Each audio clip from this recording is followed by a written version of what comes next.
Broadcasting from Cincinnati, you're listening to the Ringside Reporter podcast. All the news from the world of boxing right here. Well, I'm talking to you the way I want to talk to you. Now, here's your host, Eric Lorda.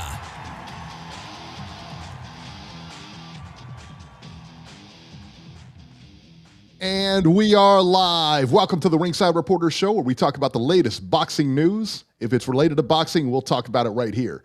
My name is Eric Lorda, and I'm here with my co-host, Joe Habib, and we have a great show for you today. If you want to call in, 570-530-8316. And Beeb, this is our special give back show, because I know you're the same as me. I know you live by the logic, when you get, you give. It's all about that, right? And this is our show to give back. This whole month is for the UK. We dedicate this to the UK. And this is their show. And, and I'll tell you what, there's going to be naysayers out there, because you know what? There always is, right? There's always critics of us. The naysayers are going to say, you're just doing this because of the football games today. No, that's a coincidence. Nah, complete coincidence. It's a sheer coincidence. What? Because the New England Patriots are in it, and you're from Boston. We're not gonna. No, complete coincidence that the games coincide with our show. Complete coincidence. Complete. I don't even want to hear that kind of talk. I'll be honest with you. Don't want to hear it. Don't want to hear it at all. Let's get it started. Paramount Plus. So this was the first official show, I think. Because you could say Canelo, Crawford, they did, but kind of. It wasn't their whole product, I don't believe. Yeah, this was an actual full Zuffa event. Yeah.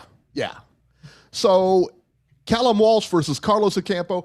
Overall, the card was just okay. It was good. I mean, it was what you kind of expected, with Callum Walsh and Carlos Ocampo. It's not a barn burner of a fight, but it's not bad. And we paid $12 for it on Paramount. Or $8.99, depending upon the plan you chose. Right, you can't beat this, right? Three times less than a DAZN subscription. And I know we're going to get into it later, but I think the cards were pretty comparable. Yeah. And, you think about it, like, all right, so we paid $8 to $12 for this, right? Yeah. And DAZN paid double. But you can also watch Landman on Paramount, Showtime, all this stuff is on Paramount. So CBS. You can't beat that. You NFL, can't mess with that. Premier League soccer, It's like if Netflix put on boxing. You got Netflix for more than just boxing, obviously. And then people were complaining about the ads, but I mean, Netflix shows ads when they do live events. DAZN shows ads when they do live events. Everyone shows ads when they do live events. So I don't understand, what's the big deal about when Paramount Plus does it, I guess. I don't know.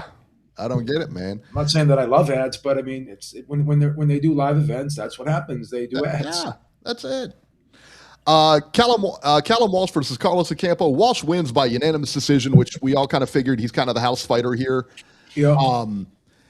98-90 twice and 97-91. It was a pretty one-sided fight. Now, Walsh did survive like a flash knockdown pretty early in the fight. I didn't think it was a knockdown, though. I thought it was a bad call. Yeah, I mean, it could go, either way. It looked like the punching him in the back of the shoulder. It didn't even look like it was really a legal punch, to be honest. But I mean, at the end of the day, it really didn't matter. I mean, this was a statistical wipeout, to be honest, man. Yeah. So, it's, Callum Walsh, and they're gonna slowly build and everything. We told you about Jaio Pitaya coming into Zuffa last week. Yeah. We'll have some more news on stuff like that later. But overall, I think the biggest gripe that you're gonna have is that there were commercials. Yeah. Also Max Kellerman's constant glazing. I mean, he was just going over the top with, stroking Zuffa Boxing. How great it is to be here, how much he loves the concept. He just kept going on and on. And it's funny, because I was listening to an interview with Dana White. I can't remember. I think it was maybe the UFC post-fight press conference, I think, or just a regular interview. I'm trying to remember which one it was. But he was being asked about, the production and everything, and he brought up Max Kellerman's name. And I guess Max Kellerman was somebody he always wanted to hire. and even was trying to hire him for the past 3 years in some capacity. Wow. So I guess there was always some type of relationship there. And to Max's credit, he's always been against the current format in boxing. He's never been a sanctioning body guy. So this is right up his alley, this format with Zuffa Boxing. So yeah. And I thought they, bringing Andre Ward in, Joe Tessitore. Joe Tessitore, I'm just kind of lukewarm on. I think, I'm going to tell you this right now, and I think they missed the mark big time. All right? I think they missed the mark big time by not bringing friend of the show, my friend, Teddy Atlas. Come on. This guy's horrible, Teddy Atlas. Teddy Atlas? He's so bad, man. All he does... I mean, this guy's he's stop it. He's a sick man. What's the matter with you? He's past it, man. He's past it. Come on. Come on. Stop it. We don't need him. Teddy Atlas would have rounded out that broadcast team. Maybe you ship out Tessitore or somebody, or Kellerman, send him out to pasture. Teddy Atlas, maybe just have him on the mic alone. That's entertaining too. I'll be honest with you. Cut it out, please. That's entertaining as well. Please. But either way, Teddy Atlas should have been here. I reckon, I'll tell you this. I'll tell you this. My guess with this whole thing is he probably turned him down. He probably turned him down. He probably turned down like a 6-figure payday to be an announcer on there. He didn't get the call. Look at this. Get it out of it. Just get it out. Stop it. Get it off. What's the matter with you? Get it off. You're just a Teddy Atlas hater. What's the matter? That's okay. I'll accept that.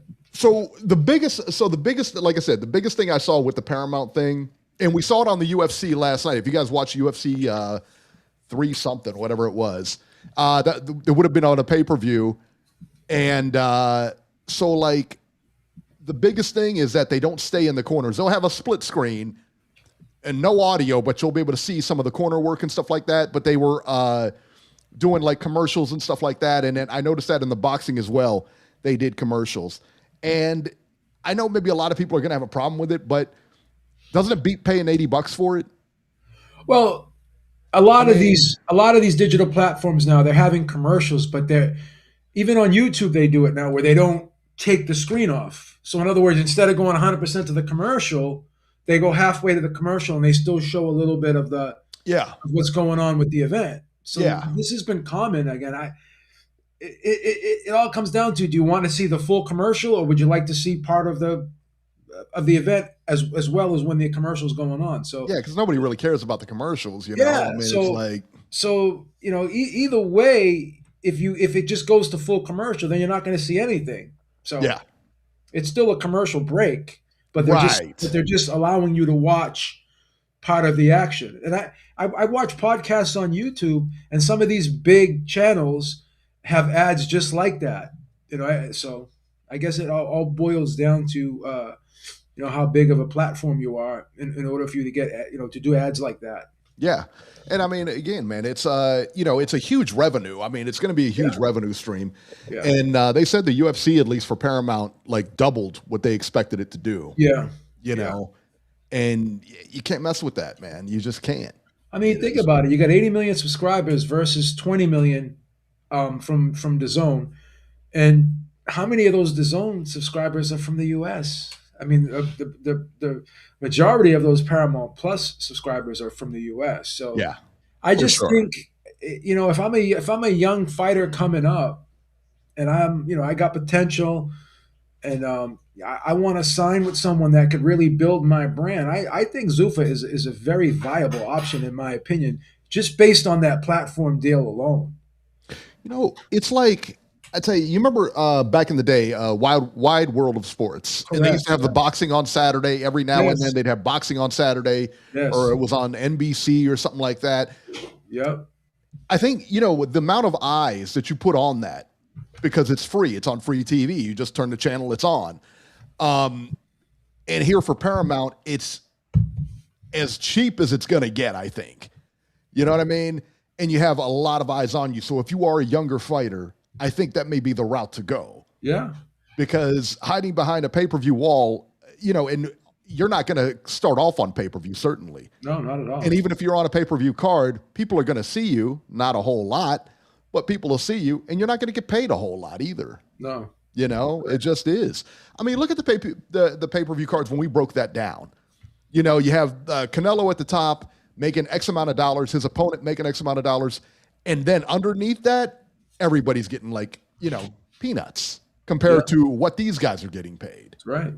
So, you just kind of pick your poison. I mean, again, I'd rather pay $12 than 30 or what is it, 50? I think it's $45 for DAZN. Oh, stop it, man. You're paying more than 3 times the amount. Nah. But then they're going to tell you, oh, but you're getting pay-per-views free. Okay, is Dillian White versus Moses Atamu a pay-per-view? Yeah. And the pay-per-views that you're giving us aren't really pay-per-view calibers. It's a sleight of the hand, in my opinion, because you're getting these fights that are not pay-per-view. Now, again, this ring card that you're going to be getting via Riyadh season via Turkey Al Sheikh, credit to him. I believe that Teofimo Lopez, Shakur Stevenson card is going to be on DAZN. That's great. Yeah. But you got to be careful here now, because I think eventually you're going to see a lot of these Riyadh season cards going to Dana and Zuffa Boxing. Once Dana builds the stable up, right? Once you get more fighters of the Jaya Pataya caliber, like you think when Jaya Pataya is going to unify, do you think that's not going to be a Riyadh season card?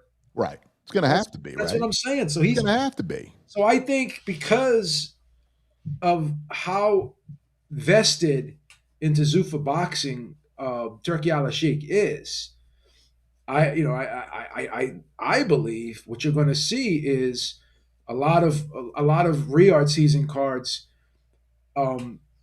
coming out of Zuffa Boxing once these guys graduate and once they really my assessment is going to be when you take a look at how they've developed and grown within a 6 to 8 month period, like 8 months to a year. Let's see where they are, and I believe that they're going to be, far ahead of what they are now. That's what I believe. I think so too, and we'll talk about the reasons for that a little bit later. But we had talked about that earlier, and it kind of a no-brainer, right? Yeah, kind of a no-brainer. Let's go to the DAZN card that they had yesterday. It was pretty good. Raymond Muratalla versus Andy Cruz, 12 rounds for Muratalla's IBF lightweight title. Muratalla wins a majority decision over Cruz, 114 all, 118 to 110, and 116 to 112. B, was it really that close of a fight? I thought it was a 115, 113 type of fight. 116 to 112 is not horrible, but but the 118, 110. 118, 110 was kind of bad. And I'll be honest, you could get to 114, 114. It wasn't impossible, but I think this was a 115, 113, 116, and 112 for Muratalla, man. I think even though the fight was close, competitive, I thought he won the fight. I thought he was the guy pressing the action. I thought that Cruz was trying to set traps a lot. He was trying to be the counterpuncher. He was spending a lot of time on the ropes, and he just appeared to be outworked in this fight. And he was pushed back, and he looked like the guy who was uncomfortable in there in spots. Even though he would land a good shot here and there, I don't think he was able to sustain momentum as well as Muratalla was, because Muratalla, I thought, was controlling the fight for the most part. And when you're putting on all that pressure, and there's not a ton of wow factors in the fight, meaning no one really got stunned, buzzed, or was wobbled or buckled or in danger of getting knocked down in any way. You're going to have to go with the guy who is doing more work and pushing the other guy back. Now, if Cruz was landing head-snapping shots and if he was buzzing Muratalla, then it would be a different story. But the quality of shots from Cruz were not, they weren't substantial. They weren't really eye-catching, dynamic type, wow factor type punches. Whereas you really saw Muratalla stepping on the gas, mixing the shots up, and putting shots together. Whereas with Cruz, for the most part, he was trying to pot shot and set traps, and Yeah. it was good in spots, but it just wasn't sustainable for him to get a decision in that fight, in my opinion. Now, even though the rounds were close and they were competitive, I still had no problem giving those rounds to Muratalla based off of doing more, right? Yeah. What is it about the Cuban fighters, Beeb, that they dominate amateur sports? Yeah. Boxing in particular. Yeah. They dominate it. Yeah. When they turn pro, they're not the same. Yeah. Why? I mean, they spend a lot of time in the amateurs, and a lot of a lot of them have that amateur style that does not translate well into the pros, right? And I think you could look at a few guys like Israil Lara and Yuriorkis Gamboa, which those guys could be aggressive when they wanted to be, even though they were kind of boxers. Yeah. They could hurt guys. They were decent punchers, and they could knock guys out, right? And under the right circumstances, once they felt comfortable in a fight, they had no problem stepping on the gas and stepping to a guy and getting him out of there. But a lot of the Cuban fighters we see, not the stereotype, but a lot of the ones we see, they tend to have a similar amateur style, where it's almost like it's kind of a game of tag, so to speak. I'm gonna hit you, but I'm gonna do everything I can to stay out of range and fight in such a way where I'm not really putting myself in danger. So they have a pretty cautious style that requires a lot of movement, and the majority of the fighters are out boxers, right? They like to fight at range and at a distance. Yeah. Because what happens when you're fighting at range and at a distance? You're less susceptible to danger, right? The closer you get. Absolutely. So that's just the way I don't know why, but it's just a pattern that we've seen coming out of boxers who are Cuban fighters, right? Yeah. And I mean, I tell you, it's crazy because look at, there's a list of them, and people always say, what would have happened if Teofimo Stevenson turned pro? The other one that everybody wanted to see was Felix Savon, heavyweight. Correct, yeah. I don't think it would have translated. I really don't. I don't think they would have been that great in the pros. I really don't. And I think if you want evidence of it, I think you're seeing it all through the years, man, where they come up and they're just not up to spec. Look at Robeisy Ramirez, who beat Shakur Stevenson and beat him. He beat him in the Olympics. I had him win that fight too. I wanted Shakur to win so bad, man, but he lost that last round. What do again, man, when now he turns pro and he's just not the same guy. What is it? Where is the mental block? What is the training? I mean, because a lot of our gold medalists, a lot of the United States gold medalists translate very well to the pro style. Why don't they? Why? I don't understand why the Cubans don't. Yeah, it's just a different altogether style. I mean, let's get that down. Real quick. Oh, I didn't see it. Oh, yeah, there's not. There's not a lot of, but Texas. Thank you. You don't see a lot of body punching from Cuban fighters. You don't see a ton of inside fighting, and because of that, there's less, in my opinion, there's less engagement from the Cuban fighters, and it's more of a hit and not get hit, game of tag type. Yeah. And again, that has its place, but sometimes when Plan A is not working. Like you got to go to Plan B. There was no Plan B for Cruz yesterday. Once the pressure was put on him, because he still kept trying to, if you notice, try to get to get space in between him and Muratalla. There was none of him holding his feet and saying, "I'm going to fight this guy off me," right? Yeah.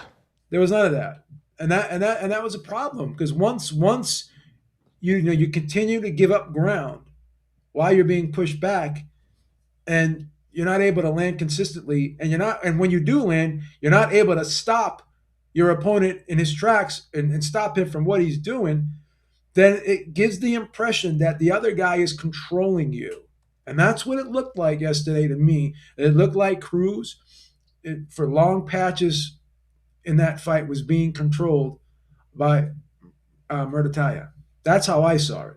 Yeah. Now, even though those rounds were still competitive, it was hard to give him to Cruz. Just was hard to give him to Cruz because you can't spend long periods of time on the ropes No, you're gonna have to just fight, man. you're gonna have to fight. You have to bite down on your mouthpiece, and you're gonna have to get your respect from this guy. And you gotta and his game is I'm coming forward, I'm putting on pressure, I'm throwing punches and punches. I'm a volume guy, and if you allow him to do that, and you don't take him out of his comfort zone, then you're gonna lose a fight. Yeah, you're gonna lose a fight. And you know what's ironic about the whole Cuban thing and how they don't translate into pros? The tire drill. You're familiar with the tire drill? Correct, yep. You put one foot in. For those of you who don't know, there's a tire or a circle. You put one foot in that circle, usually your lead foot in that circle, right? The lead foot goes in the circle. Each guy puts a lead foot, and you guys tee off, and you got to block, you got to move and everything like that, but you're right in front of the guy. That's as mano a mano as it gets, right? Correct. You're not moving. You're not trying to evade. Yeah. You're going to cover up, and you're going to learn how to block punches there. I mean, you could still pivot. You could still kind of shift your weight from side to side. Sure. But you're still in front of him. If I throw a shot, I'm probably going to hit you. Yeah, you're still close enough where you can transition quick, and it doesn't take you long to get into an offensive posture where you can land shots. Right. The further you are out, the longer the reset process takes. And it always baffled me. It always baffled me. And especially, I mean, you've done that drill before. There's nowhere to hide. No, there's nowhere to hide. You got to worry about you got to concentrate on your blocking. You got to concentrate on your offense, everything like that. Why doesn't it translate? It just drives me nuts, man. But you know what? I say the same thing about Cincinnati fighters. I say the same thing. They don't throw a lot of punches. You go back to Rasheed Warren. You go back to Adrian Broner. The only one, I mean, obviously we can't put Aaron Pryor in there because he was like a windmill. But those two especially Rasheed, man, who possibly one of the best Olympians. The modern Ohio fighters. When you go back, Ohio fighters, right? The modern Ohio fighters, for sure. For sure. It's just, we always say they don't. Robert Easter is another one. Yeah. Ohio. Robert Easter, another one. Never really threw enough punches to keep you in. That's why when somebody came in and overwhelmed them, or just threw a lot of shots, it was a tough night. And the thing is a lot of fighters saw what Floyd Mayweather did, because there was a lot of fights where Floyd Mayweather didn't throw a lot of punches, but he landed so cleanly. He was so accurate with his shots. So there's little margin for error if you're going to be selective with the punches you throw. Because you're going to have to, like Deontay Wilder said, all I have to do is be right once. Well, a lot of fighters don't have that luxury of but by saying I only have to be right once. So if you don't have that luxury of only having to be right once, then you're narrowing your chances of success by throwing little, because you run the risk of being outworked. And Lomachenko is another guy where sometimes you look at fights and he throws a lot of punches, but other times he fights in spurts. Yeah. And there's long periods of time in the round where he's not really doing a lot. And Canelo's another one. When you fight in spurts and there's long periods in that round that you're not doing much offensively, then you're leaving rounds on the table, right? You're leaving rounds on the table.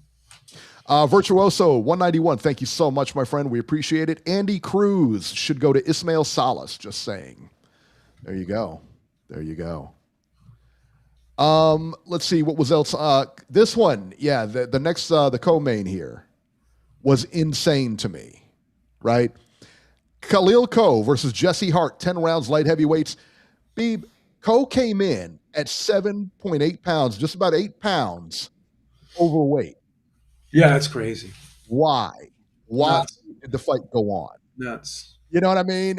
Seriously, why would that fight go on? Embarrassing. Number two, during the fight, early in the fight, he body slams. Coe body slams Hart. You know, they get tangled up or whatever, but it's a clear pickup and dump. He could have been disqualified for that. Very easily, yeah. I don't understand why he wasn't disqualified for that. That's a flagrant foul. Yeah, and he could have he could have seriously injured him too. Yeah. Despite all that, he still wins. Coe wins a majority decision over Jesse Hart.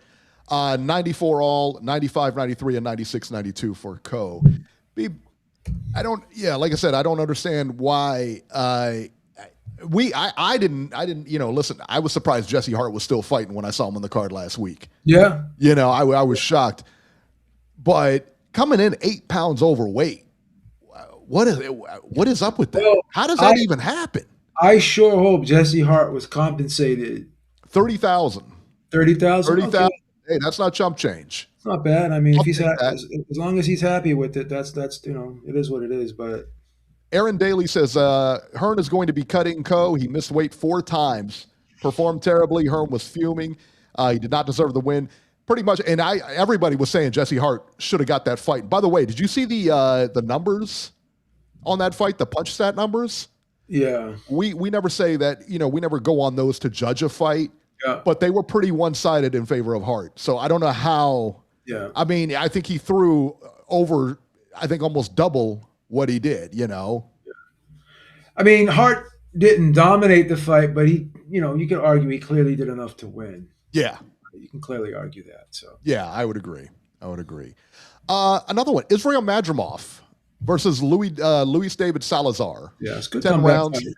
Good comeback fight for him. Yeah, I thought it was a good comeback fight. 99-91, Madrimov wins on all cards, complete one-sided. But you know what I did notice? He did get touched up in this fight. Yeah, you see his face? He bruises. Bruises. He seems to bruise very easily. I noticed that. After every fight, he's always puffed up around his eyes. Isn't that weird? Yeah, and I mean, for somebody who won every round and the fight was like this, that's not what I expect him to look like at the end of this fight, right? Not. It was, he looked like he had been in a war, man. You didn't watch that fight. Oh, 100%, right? You would have thought this guy looked like the loser. There's no doubt about it. Yeah. Secret Dance Move said he won. He clearly won despite some bad corner advice he received. Yeah, he won the fight. So, yeah. Omari Jones. Beeb, I've been talking about this guy since the Olympics. You know that's my favorite time of the year. Yeah, when Summer Olympics comes around, in the boxing, you'll never, every 4 years you get this. Only once every 4 years you get this. I know. Where you got boxing every day. I know. 6 hours, however 4 hours, whatever it is. You got all this boxing. You're always texting me, Beeb, you watching it? You watch it and you never watch it. You never watch it. Olympic. What's the matter with you? I just can't get into it anymore. I don't know what it is. Oh, man. And then you see, and you could kind of pick out like who's going to be the star. You know what I mean? Like, and I always love watching the U.S. team. And even though last year they did pretty well, last year I thought they competed better than they have in years. Hopefully, with any luck, 2 more years we get a gold medal coming back here. And no, I'm not counting Shields or any of the broads. All right, I'm just not doing it. I'm not doing it. I'm not doing it. I'm just not a big female. In the Olympics, I'm not crazy about the the females. But again, it's gonna get me in trouble. But I just it's because you're a chauvinist, is why. You're a blatant chauvinist. Just not a fan of that, I guess. Gotta tell the truth. That's right. And that was it for the action on this weekend. Let me bring Robert in, see if he watched any of it. Robert, hang on. Robert, you're live. Hi, Bobby. Oh, yeah, hello, guys. Yeah, I watched the DAZN card last night, and I don't know how that one judge could have saw that fight 118 to 110. That was not a 118 to 110 fight. Bobby, I don't get that. Bobby, did you watch the Paramount? Did you watch the Paramount? Did you watch the Zuffa card? No, I've got technical issues with my Paramount. I've got to get somebody to come over here and help me fix it. So come on. I didn't get to see it. For Christ's sakes. You know, I'm just saying. You couldn't have me help you out? I mean. Right. You know, not for nothing, but I do have an IT degree. You know that. I got a master's degree in this stuff, right? Yeah, Eric, I know that. I'm just, he was like, yeah, I know that. No, it pissed me off because I turned it on and I even called their customer service. They said, "What's up?" And they asked me what kind of TV I had. I told them, and they said, "Well, for people that have your kind of TV, we had to make some changes. So I've got to figure out what the hell I'm supposed to do with." Please, Rob. It made me mad because I was looking forward to watching that too. Should be mad. Just as a sidebar here, real quick, nothing related. It is still snowing over here. Okay. Let me tell you this. It started around 11 o'clock last night, 11, 12, and they said it's going to go for 24 hours. Yeah. It is still coming down. It's a steady... We've got over a foot of snow over here. I just placed an Instacart order this morning. they canceled it. They said the store's closed. They're not delivering it. They're gonna have to. I was like, you put it in Instacart. I put it I had ordered groceries the other day, and it was like a Wednesday. Yeah. Because I knew this thing was coming in, and it was going to be a mess and everything like that. Yeah. They were booked solid. Yeah, they were booked solid until like Saturday, where they're going to cancel it. I was screaming at Instacart yesterday, man. Like, what the fuck's going on here? But I got a few orders yesterday. I'm just lazy sometimes. I just don't like going to the store. What am I gonna do? Robert, what did you think of the So you watched the Khalil Coe Jesse Hart fight? I watched and Muratalla won that fight, but 118 to 110. Come on. Yeah. I scored at 115, 113. That's what I had. It was a close fight. It was not a 118 to 110. Robert, it was one of those fights. It was one of those fights where it was close, but it was clear. Exactly. Yeah. And as far as the Cuban fighters go, look, they're all wonderful. They're all good. But when they reach a certain level in the professional ranks, they can't compete. And last night, that's exactly what you saw. Let's not be xenophobic, please. Let's not be xenophobic and stereotype. Come on, Robert. Look, it's just obvious. Maybe Andy Cruz is not what he's cracked up to be. Because him in the trap. I mean, it was a competitive fight. Come on, give him a break. Yeah, Robert. It was competitive, but there are levels to boxing, guys. And Raymond Muratalla was better prepared, and he knew exactly what Cruz was going to do. Robert Garcia had him very well prepared. Yeah. Garcia always has his guys prepared. That's a good win for Muratalla, man. It's a good win. There you go. Yeah. And I'm looking forward to the card next week with Lopez and that's a very interesting. I'm looking forward to that. Yeah, I can't wait for that. Who do you like in that fight? I like Shakur. Like I told you last week, Eric, it's very easily. I'm hoping it's 7-5, but it very easily could be 9-3, 10-2. Shakur, he can walk into a ring and make it look ugly. There you go. All right, Robert, we're going to put you back on hold. I'm going to bring you back on, so stay on. All right, let's talk about Beeb. That was the action for this weekend. Let's talk about the fights coming up next weekend. Let's see here. January 3rd. What is the 3rd? Is that Thursday? February 3rd is actually No, January 30th. Oh, 30th. I'm sorry. That's a Friday. Okay, Friday. All right. So on ProBox TV from Maryland on the 30th, that's Friday, Brian Flores versus Starling Castillo, 10 rounds, junior welterweights. Typical ProBox card, but it's like, you know what that is? It's like the USA fights. Yeah. But only the USA fights had champs on there. Had good fights from every now and then. Every now and again. Yeah. Put Sean O'Grady on ProBox. See what happens. Sean O'Grady. Whatever happened to Sean O'Grady? He's still alive?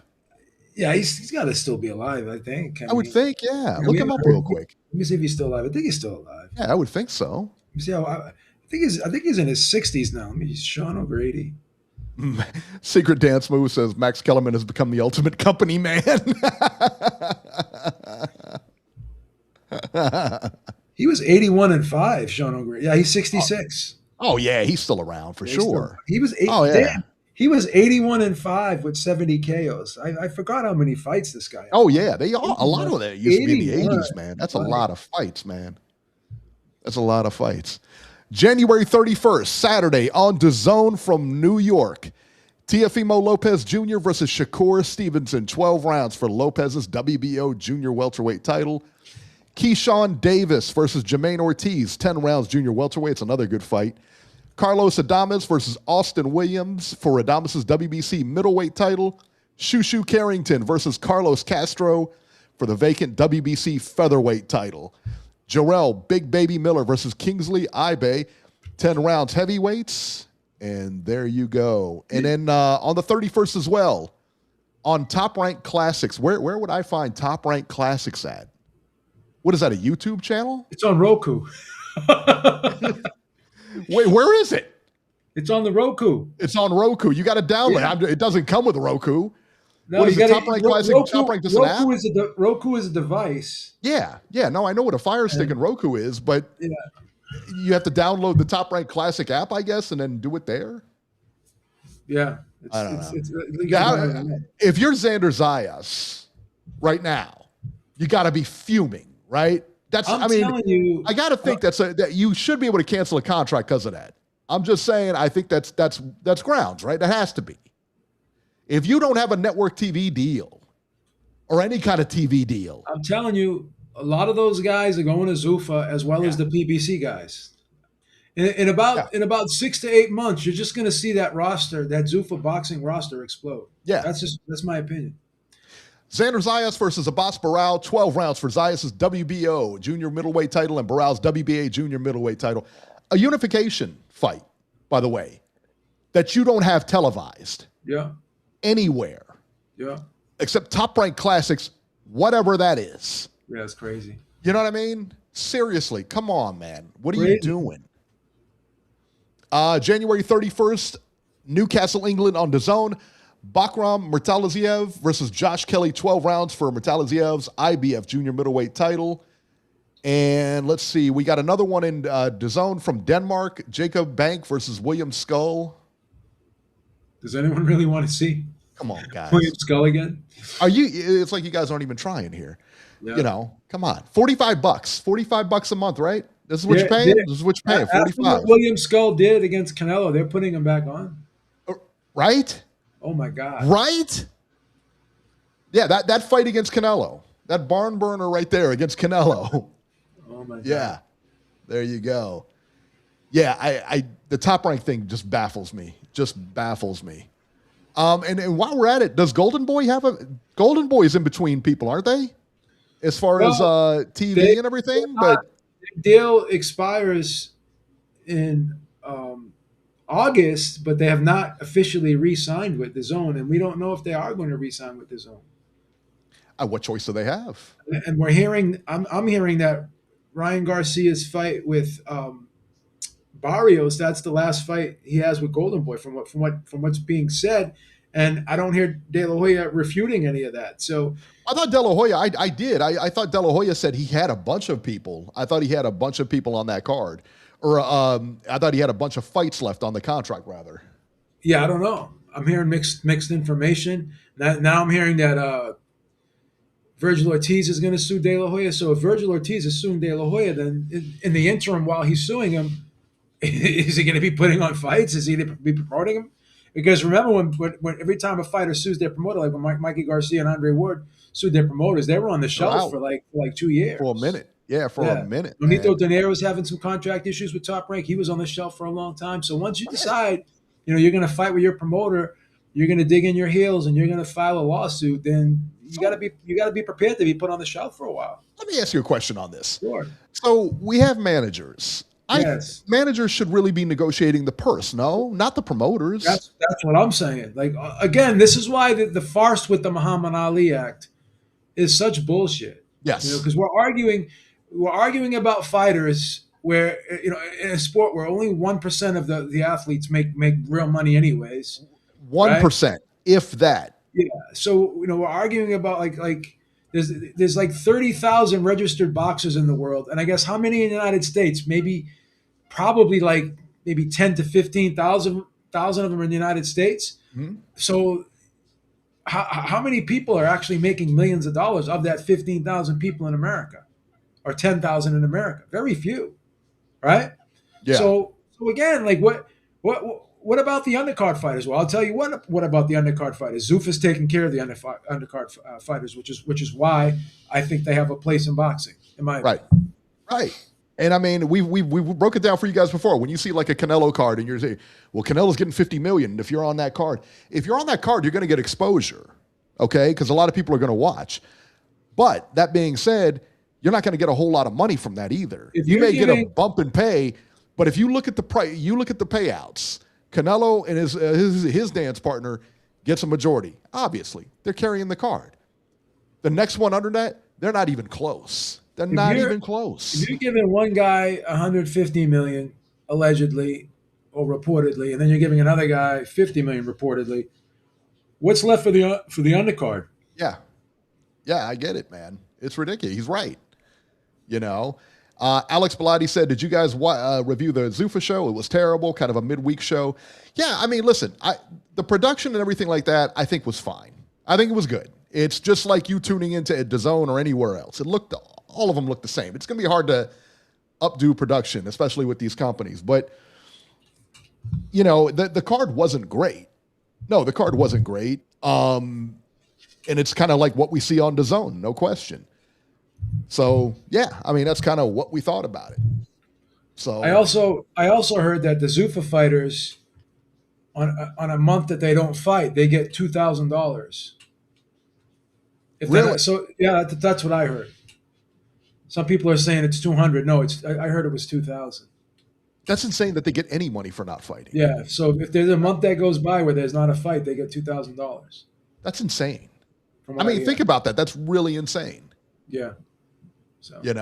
So yeah. I mean, the Zuffa card was what it was. I mean, again, it wasn't a premium card. It was just a regular card. Yep. And how great was that card last night on DAZN? I mean, the main event was okay. It was good. It was decent. It wasn't like a barn burner. It was no drama in that fight either. Like, the undercard was horrible. Yeah. So I thought that the Zuffa card was what it was. It was just a card, a mid-level card, like it was advertised. No one was telling you that this was going to be a pay-per-view event. If you watched the Zuffa card, you pretty much got what you paid for. Right? Does anybody else? Is Zuffa's not as good as you think? Zuffa pays their boxers $200 a month for. Who else pays their fighters when they're off? They don't pay them $200. It's $2,000. You're wrong. Yeah, I mean, 2,000 sounds a little more reasonable, but Jesus, that's still a lot. How good are these DAZN cards that you've been getting? Right. Every now and then you'll get, like I said, you'll get the Shakur Stevenson fight versus Teofimo Lopez. But what about all the months where you get crap? Yeah, there's always that. Let's break down this Teofimo Lopez fight. Listen, Shakur should win. Shakur's got the talent and everything like that. Here's where I come up with the pause, is that every time Teofimo is in a major fight, he comes to win, and he always ends up winning, right? Yeah. The Kambosos fight was not a major fight. Josh Taylor, Lomachenko, all of those guys. And, listen, I know Shakur is quick, but Teofimo's not slow either.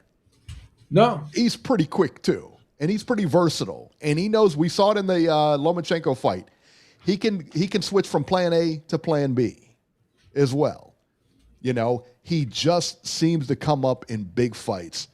Beeb, how do you see this going down? I think Shakur is the more versatile fighter. Teo, to me, is more of a mid-range counterpuncher. As explosive and quick as he is, even though he does, he can punch a bit. He hasn't really shown that explosive, damaging power at 140 as he did at 135. Guys are going the distance with him now. But Shakur is coming up, no? Shakur's coming up, but even with Shakur coming up, Shakur looks to be the bigger guy. even though he's fought at the lower weight class. Yeah. He's got the longer arms. And like I said, I think he's more versatile. I think he could do more things. He's got a little bit of an inside game, as he showed against Zepeda. He hung in there, up close in the phone booth with Zepeda, and he held his own, and he was getting off some pretty good body shots and pretty short shots up on the inside. Whereas Teo kind of needs a little bit of space, right? But he's not technically really an outboxer either, because Jermaine Ortiz and Sandor Martin were outboxing him from range, from a distance. So again, he likes guys to come to him, and Shakur doesn't always come to you. He steps just enough to stick you, right, and just kind of poke you and pot shot you a little bit. So I could see Shakur frustrating the shit out of Teofimo Lopez. Really? Okay. I can, because Teo is going to be wanting for Shakur to step to him deep inside, and there may be occasions when maybe Shakur does do it, but there's also going to be occasions when he doesn't. So he's going to be guessing there, like where is this fight going to be fought from? That's the big question mark Teo's got to have in his head, and he's got to say to himself, I may have to be the guy coming forward. And anytime Teo is the guy that steps forward and has to come forward, he's not always as comfortable as when a guy is coming towards him. People forget about that Lomachenko fight. Lomachenko is an in-and-out ambush fighter. Yeah. He's going to come to you, right? So that played right into Teofimo Lopez's hands. Josh Taylor, he's a come-forward fighter. That played right into Teofimo Lopez's hands. When you got a guy like Jermaine Ortiz, who doesn't always come right to you, a guy like Sandor Martin, who doesn't like to come to you, who may inch a little forward and kind of like pop, right? Pop you from the outside, keep you at an arm's length distance at the end of his shots. Those are the types of styles that frustrate Teofimo Lopez. And Shakur Stevenson has that little element to his repertoire. Yeah. He can do that. He can box you from the outside and pick you apart in doing so. So that's where I think Teofimo Lopez is going to have some problems. Like Teo is quick, but I think Shakur is quicker. I think he puts his shots together. He throws more combinations. He's a more fluid combination puncher. He commits to the body more. And like I said, he could fight at all distances. And you may argue that he likes to fight on the outside the most, but I've seen him hold his own close up. I've seen him drop guys and hurt guys and knock them down and even stop certain guys with body shots, right? Teo's not a big body puncher, right? A lot of flash with Teo, definitely a lot of flash with Teo. So Teo, I think, is going to have to fight outside of himself here. He's going to have to pull something different out of the bag, and I just don't know if he can do so, right? So we'll see. It's a tough fight, man. And he's still quick. He's still explosive. Let's see what he does. Yeah, I mean, he's always, I think he did himself a disservice by not getting a new trainer, to be honest with you. Teo, I'm speaking of. I think they should have brought somebody in maybe to work in conjunction with his father. But that being said, he's still explosive. Teo's still explosive, and he's fast, and he's dynamic and everything like that. Yeah. And Shakur, I'm wondering what happens if Shakur gets hit. If Shakur gets hit, like Ryan Garcia did to Devin Haney, you know what I mean? If he gets hit and he gets hurt, because we've never seen that from Shakur. He's never had to really battle any kind of adversity. Yeah. What happens? I mean, and what happens when you go in against a guy who's basically just as fast as you? He's quick. Yeah, well, he's fast. You could argue that he is just as fast, but sometimes we never know until we get them in the ring together. So I'm curious. You could be right. I'm not saying you're wrong, but I don't know. I'm interested to see. I would speculate that Shakur is maybe a touch faster, but we're never going to know until we actually see them both in the ring together.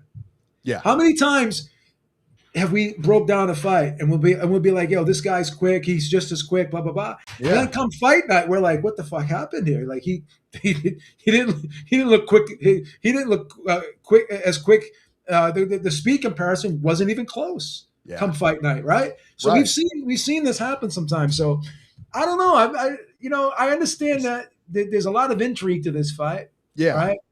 But like I said, Teo really hasn't bombed anyone out of there at 140 of anyone of note. Right. We've seen him have more power at 135, like I said. So I don't know. We'll see what happens. I'm going to go with Shakur. I just think he'll have a lot of success from range, from a distance. I think he's going to do a lot of pot shot, and I think his jab is going to be on point.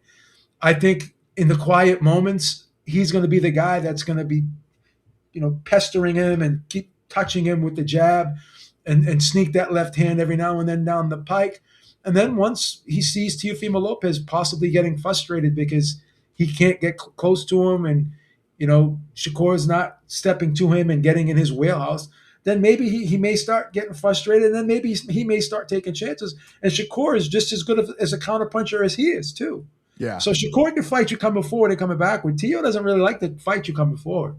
Right. He's a counter. Yeah. That's the big difference here. Like Shakur can step to you with his jab. He may not go all the way in, but he'll step to you. He'll inch forward and get himself in position where he can fight you at a distance. Yeah, this has the makings of a bad fight, a bad matchup. I hope not. Well, both guys are counterpunchers by nature, but if anyone is going to take the lead, it's going to be Shakur, right? Yeah. Because Shakur, if you go back to and watch that Zepeda fight, Shakur had a tough first 3 or 4 rounds, and then he decided, you know what, I may have to change things up a little bit here, and that's when he started really working the jab in overtime. He started setting his shots up, and he started saying, you know what, I'm not going to just wait on this guy anymore. I'm going to have to initiate the offense. And once he decided he was going to initiate the offense, he started getting some good shit off. Yeah, this is going to be one of those ones. If you ask me right now, I'm going with Teofimo. I think I like Teofimo. You're picking Teo. I'm going to pick Teo, but it's a weigh-in type of fight. You know what I mean? Like it's like you're so on the fence. If I get to the weigh-in, I see something different because, some of Teo's antics, I don't know. He just seems a little bit off for this fight. I don't know why. It's just a feeling I get. And you never know. You want to see how they look in the press conferences leading in, then the final weigh-in. But as of right now, I'm going to take Teo. Yeah. Okay. Jesse Reekin's picking Teo too. Yeah, I'm going to take Teo by a decision. He's not going to knock Shakur out. He has the power to knock Shakur out. I don't think he knocks him out, but I think Teo wins a tight decision. I'm just looking at that Jermaine Ortiz fight, and I'm looking at that Sandor Martin fight, and I'm saying to myself, I don't know, man. It's tough when you got a guy like that who comes up big in big fights. He kind of fights to the level of his opposition, I think. And what do you do when that's not there anymore? Yeah. You know what I mean? Do you have a plan B? Can you get a plan B to win this fight? I don't know. That's what makes it intriguing, though. That's what makes it intriguing. And you got the southpaw in Shakur too. So. Yeah. There you go. Let's go to the news and rumors here. Mario Barrios and Ryan Garcia had a presser this week. They were doing their press tour. Garcia said that Joe Goosen broke his heart because he's training Mario Barrios now. Had a shirt made that said "Traitor Joe Goosen" on it. Beeb, is there any legs to this, or what is this? Well, from what I understand, and maybe I'm wrong here, but didn't Ryan Garcia let Joe Goosen go? Yeah. So when you let it's not like Joe Goosen just left him, Yeah, it's like when you let somebody go, right? Don't they seek labor elsewhere? Don't they seek employment elsewhere? He's got to make a living too, right? That would be like my boss letting me go, and then I go work for another municipality, another city, and then he finds out about it. It's like, oh, you stabbed me in the back. Like what? Like, yeah, no, not really. I don't get it. Yeah, Ryan needs and loves to create drama for himself. He thrives off of chaos, right? He likes to thrive off of chaos. And maybe he needs chaos to kind of get himself up for the fight. I mean, you've mentioned that you like seeing him with chaos around him because you seem to feel that the chaos helps him in these big fights. Crazy Ryan, son. Yeah, Crazy you like Ryan. Crazy Ryan. So Crazy maybe Ryan. this is, I love it. yeah, maybe this is just Ryan exuding and exemplifying his craziness, I guess. I don't know. We're going to find out. We're going to find out, man. Oleksandr Usyk is rumored to be in talks with Zuffa Boxing. Beeb, good move?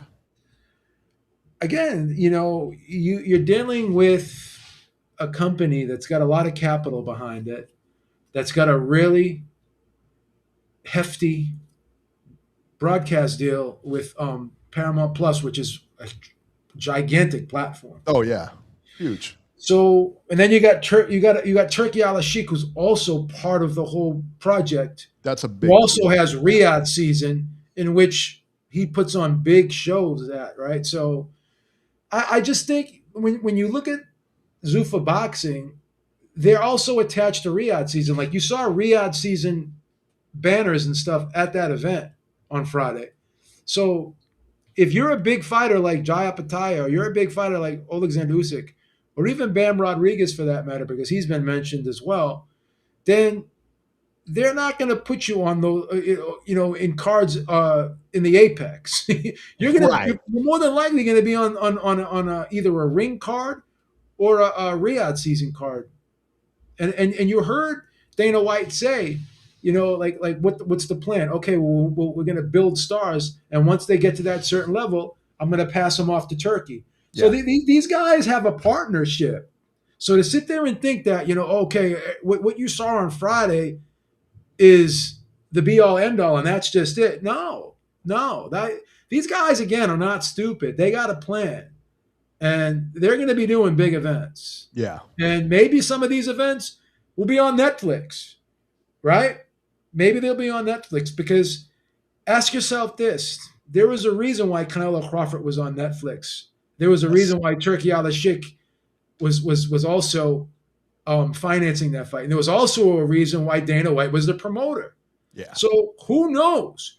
You may have a guy like Usyk defending his title on Netflix instead of being on a pay-per-view card. So there's a lot of potential things that could unfold here that could be a game changer. Yeah. Could be a game changer. Bam Rodriguez also rumored to be possibly signing with Zuffa, or at least in negotiations, or whatever the case may be. Yeah, that would be, in the past 2 weeks, 3 big stars, going over there. That's a big deal. And this is quick too, Eric. This is this is the first month, launch, and there are like people saying, "Oh, well, none of the big names are going to go over there." Well, I'm not so sure about that. Right. So far a pretty big name has went over there already. So and then you got Robert Garcia saying, "I got 2 guys on that show on Friday. I got more of my guys that want to go over there." He goes, when you look at the 6 to 8 round guys, they're paying them more money than they've ever made before. Exactly. So once again, these idiots, and I'm going to use the word idiots. I'm sorry. That's harsh. They're going to sit there and complain about a guy making $5 million and why he should be getting 10. But no one wants to talk about the 6 to 8 round fighters. No one wants to talk about the 8 round guys. No one wants to talk about the guys who are sitting there in the gyms training every day, waiting by the phone to get that call to say, hey, we got a spot for you on this undercard. We got a spot. No, these guys are being given a steady schedule of fights, and they're being supplied training facilities. They're being supplied health insurance while they're in those training facilities, training for fights. They're getting things that were never given to them before, because you have a platform that is going to give you the dates, and that is already committed to I believe 13 events or 14 events. Yeah. So you're going to be, and again, these cards, you saw the card. How many fights? The card started at 5. Yeah. And it didn't end till what? 11 o'clock, 12 o'clock. So something like that. Yeah. The main event, the main card didn't start till 9. So you're gonna be showcased on a broadcast platform that has 80 million subscribers, and you're gonna have a steady schedule. So we'll see what happens. I'm optimistic. Maybe I'm overly optimistic. Maybe I'm excited because it's something new. Maybe I want to see a change. Well, I just think from what I've seen so far, I believe that there's a lot of big things to come down the pike. And then people are saying, well, Jai Apataya is saying, well, he's going to fight for the unification. Again, Dana White said the fighters can choose to fight for those belts if they want to, or they can fight for our belt. That's what he said. Now, he said he doesn't want to work with the sanctioning bodies. What does that mean? I thought that possibly once you signed with them, maybe you couldn't fight for those sanctioning bodies. Yeah, that's not what it means. But technically, he never said that. What he did say was, "I'm not going to work with them." So maybe he's not. Maybe he's not going to pay any. If you want the belt, you organize this. You organize the price and everything like that. Yeah, you do all that. If you want to fight for them belts, then guess what? You pay the full sanctioning fee. I'm not contributing to it. Maybe that's what it means. Yeah. But to be fair to him, he never said. He did say if a fighter wants to fight for those belts, they can fight for those belts. He goes, we're just not going to deal with them. Yeah. And who knows? Dana White has said a lot of things. Sure. I'm never going to have female fighters in the UFC. Yeah. I'm never going to do a crossover fight with boxing. And some of the things he said. There's money to be made. Let me tell you what. When there's money to be made, all those rules go out the window. So if there's a big fight and the sanctioning bodies are going to be involved, I don't think Dana White's going to stand in the way of it. Just as long as he's involved in it too. Yeah, I would agree with that. I mean, he recently did promote a fight. In last September, where the sanctioning bodies were involved. Yeah. So there you go. Deontay Wilder and Dylan White should be announced soon. Both of them are on social media, and I guess Wilder called Dillian White and said, "Hey, you guys better get ready." And they were kind of having a laugh about it and everything like that. So I expect that fight to be signed fairly soon, or announced fairly soon, probably next week. So decent fight.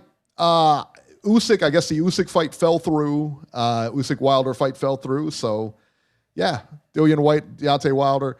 I don't want to see Dillian White fight again, but I also don't want to see Wilder fight again. This is one of those fights that it's okay. It's a fun fight. Like it, it's a fun fight, right? It's going to be, listen, somebody's going to wind up getting knocked out. It's a fun fight. So I'm all right with this. You know what I mean? I guess you can. I'm not really excited about it, but I'll probably still watch it anyway. Oh, I 100% will watch it. Yeah, it's a train wreck. Two big heavyweights. Yeah. And then of course today, Beeb Championship Sunday, AFC NFC Championships going on. Who do you got? You got New England. New England's in the Final Four again. You got them winning the whole thing, right? Yeah. Yeah. I think they got a real good look at it. They got a shot. I'm going to be pulling for them. Seattle's got a real good shot, too. I think it's going to be Seattle and New England, but what do I know? You know what I mean? There you go. All right, guys, that'll do it for this edition of Ringside Reporter. As always, you can catch Joe Habib on X at jhabib1. Find our YouTube channel at ringsidereporter.com, and you can find me on X at ringside73. Guys, we will see you next week.